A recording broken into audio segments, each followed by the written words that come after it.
திரும்பி வந்து ஒரு பாஸ்டர் வீட்டுக்குள்ளே நான் போனேன். அவங்க போகும்போது அந்த பாஸ்டர் அம்மா குளிச்சுட்டு வாசப்படியில் உட்காந்துருக்காங்க. உள்ள பாஸ்டர் வந்து அன்னைக்கு ப்ரேயர் மீட்டிங் போல் வீட்டு கூட்டம் இருக்குது போல், அதனால் அவங்களோட ஷர்ட்டை அயன் பண்ணிகிட்டு இருக்கிறாங்க.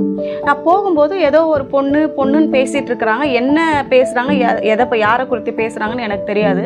ஃபர்ஸ்ட் டைம் நான் அவங்க வீட்டுக்கு போகிறதுனால அவங்க எதை வேணாலும் பேசலாம்.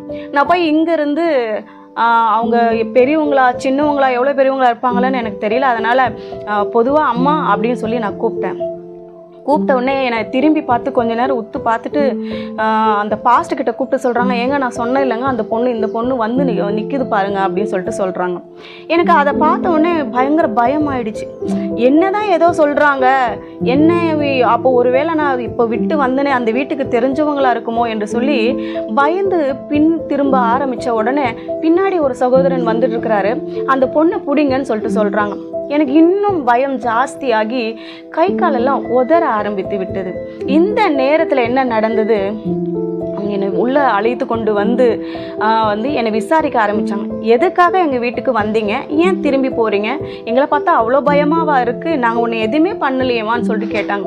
அப்போ நான் சொன்னேன், எனக்கு இந்த மாதிரி பிரச்சனை என்று அவங்க கொஞ்சம் கைண்டாக பேச ஆரம்பித்தோடனே அழ ஆரம்பிச்சிட்டு நான் சொன்னேன், நான் வந்து தற்கொலை பண்ணிக்கிறதுக்காக நான் போயிட்டு இருந்தேன். நான் போகும்போது போன முறை நான் ஒரு மருந்து குடித்தேன், எனக்கு மரணம் வரல.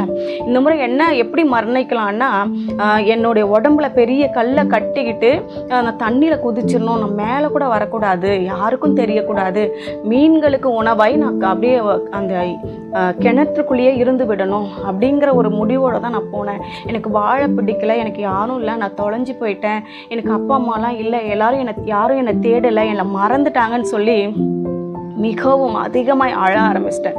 உடனே அந்த பாஸ்டம்மா சொன்னாங்க, நீ எதுக்காகமா கவலைப்படுற, இவ்வளோ நேரம் நாங்கள் உன்னை பற்றி தான் பேசிகிட்டு இருந்தோம், எனக்கு யாருன்னே தெரியாது, எப்படி நீங்கள் என்னை பற்றி பேச முடியும்னு சொல்லி கேட்கும்போது, நேற்று நைட்டு அதாவது என்னென்னா, நீ எங்கள் வீட்டுக்கு வர மாதிரியும் இந்த ஊர் ஜனங்கள் எல்லாரும் சுற்றி நிற்கிற மாதிரியும் நீ அவங்க மத்தியில் நிற்கிற மாதிரியும் நான் ஒரு சொப்பனை கண்டேன், அதே மாதிரி நீ வந்திருக்கிறம்மா என்று அவங்க கேட்கும்போது முதல் தடவையாக என்ன குறித்து இப்படி சொல்கிறாங்களே, என்ன இவங்க கிறிஸ்தவங்கன்னா ஒரு பெரிய இதுவா அப்படின்ற ஒரு அவங்க மேலே ஒரு விருப்பம் வர ஆரம்பித்தது.